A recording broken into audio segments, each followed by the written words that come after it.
ମୁଁ ଆଶା କରୁଛି ତୁମ ମା ତୁମକୁ ହଇରାଣ କରୁନଥିବେ।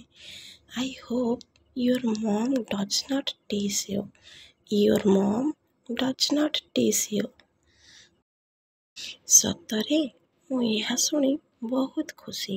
Really, I am so glad to hear that. I am so glad to hear that. ମୁଁ ଦୁଃଖିତ ଜନ୍, ମୁଁ ଏହା କରିପାରିବି ନାହିଁ।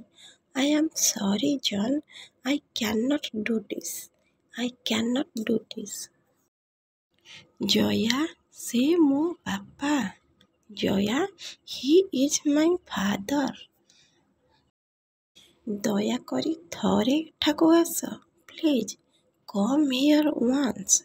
Come here once. ଆମେ ଏକାଠି ରାତ୍ରି ଭୋଜନ କରିବା। We will have dinner together. We will have dinner together. ସେ ତୁମକୁ ଭେଟିବାକୁ ଚାହୁଁଛନ୍ତି। He wants to meet you. He wants to meet you. ଦୟାକରି ଜୟା, ତୁମେ ମୋ ପାଇଁ ଏଠାକୁ ଆସିବାକୁ ପଡ଼ିବ। ତୁମକୁ ମୋ ପାଇଁ ଏଠାକୁ ଆସିବାକୁ ପଡ଼ିବ। Please Jaya, you have to come here from me. You have to come here for me. Next sentence. ଠିକ୍ ଅଛି ଜନ୍, ମୁଁ ଆସିବି। Fine John, I will come. I will come. ଏହା ଶେଷ ଥର। This is the last time. ତୁମେ ଜାଣ, ମୁଁ ତୁମ ପଡ଼ୋଶୀକୁ ପସନ୍ଦ କରେ ନାହିଁ। You know, I don't like your neighborhood. I don't like your neighborhood. ମୁଁ ଜଣେ ଧନୀ ଝିଅ। I am a rich girl. I am a rich girl. ତମେ ଏକ ଗରିବ ପଡ଼ୋଶୀରେ ରହୁଛ। You live in a poor neighborhood.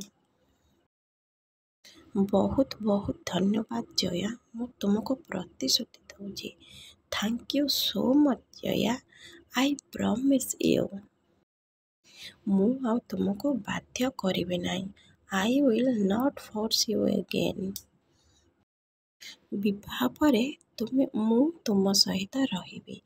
I will stay with you after marriage. I will stay with you after marriage. ମୁଁ ତୁମ ପାଇଁ ଅପେକ୍ଷା କରିବି। ନିଜର ଧ୍ୟାନ ରଖ। I will wait for you. Take care.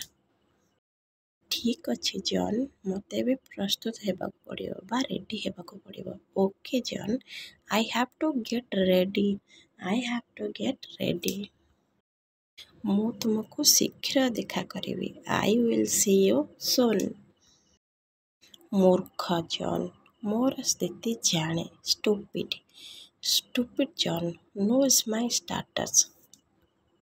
ମୋତେ ତା ଗରିବ ବାପାଙ୍କୁ ଭେଟିବାକୁ ପଡ଼ିବ।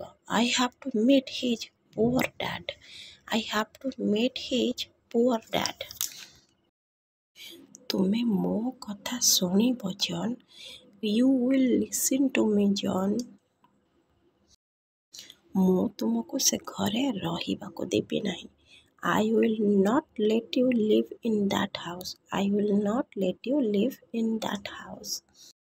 ତୁମେ ମୋ ସହିତ ଏଠାରେ ରହିବ। You will stay here with me. ମୁଁ ଜୟା, ମୁଁ ଜଣେ ସାଧାରଣ ଝିଅ ନୁହେଁ। I am Jaya. I am not a normal girl. ମୁଁ ବହୁତ ସ୍ୱତନ୍ତ୍ର। ତୁମେ ମୋର ଜନ୍। I am very special. You are mine John. ତୁମେ ମୋ କଥା ମାନିବ।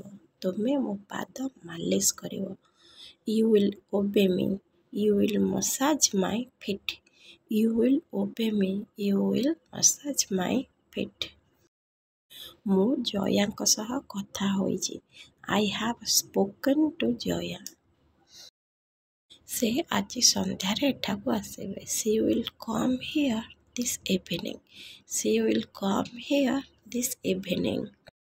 ମୁଁ ଜାଣିଛି ତୁମେ ତାଙ୍କ ବାପାଙ୍କୁ ପସନ୍ଦ କରିବ।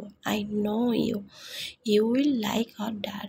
I know you will like her dad. ସେ ଜଣେ ଭଲ ଝିଅ। She is a good girl. ମୁଁ ଦୁଃଖିତ। ମୁଁ ଆଜି ରାତିରେ ତାଙ୍କୁ ଭେଟିବି ନାହିଁ। I am sorry. I will not meet her tonight. I will not meet her tonight. ମୋ ବନ୍ଧୁର ମା ଅସୁସ୍ଥ ଅଛନ୍ତି। My friend's mother is sick. ମୋତେ ସେଠାକୁ ଯିବାକୁ ପଡ଼ିବ। I have to go there. ତାକୁ ମୋ ସାହାଯ୍ୟ ଦରକାର। ହଁ ମୋ ଧନ। She needs my help. Sure my sweetie. ତୁମେ ତୁମ ବନ୍ଧୁକୁ ସାହାଯ୍ୟ କରିବା ଉଚିତ। You should help your friend.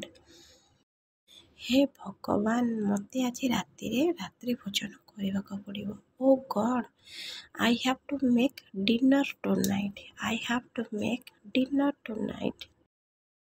ମୁଁ ତୁମକୁ ବହୁତ କଷ୍ଟ ଦେବି Jasmine. I will hurt you a lot Jasmine. I will hurt you a lot. କେବଳ ଅପେକ୍ଷା କର ଏବଂ ଦେଖ। Just wait and watch. ତତେ କେବଳ କାଗଜପତ୍ରରେ ଦସ୍ତଖତ କରିବାକୁ ପଡ଼ିବ। You just have to sign the paper. You just have to sign the papers. ଏଠାକୁ ଆସିବା ପାଇଁ ଧନ୍ୟବାଦ Jaya. Thanks for coming here Jaya. ମୁଁ ତୁମ ବିଷୟରେ ଶୁଣିଲି। I heard about you. I heard about you. John ତୁମକୁ ବହୁତ ଭଲ ପାଏ। John loves you a lot. ତୁମେ ତାଙ୍କ ବିଷୟରେ ଜାଣ। You know about ହିମ୍।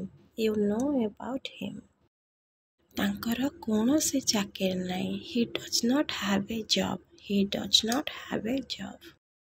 ତୁମେ ଜଣେ ଭଲ ଝିଅ। ତୁମେ ମୋ ପୁଅକୁ ଗ୍ରହଣ କଲ। You are a good girl.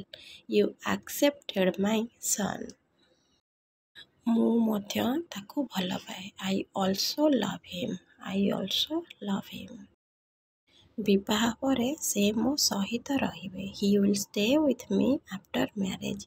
Hi will stay with me after marriage. So friends, ଭିଡ଼ିଓଟି ଆଜି ପାଇଁ ଏତିକି। ଭଲ ଲାଗିଥିଲେ ଲାଇକ୍ଟି ନିଶ୍ଚୟ କରିବେ। ଜୟ ଜଗନ୍ନାଥ।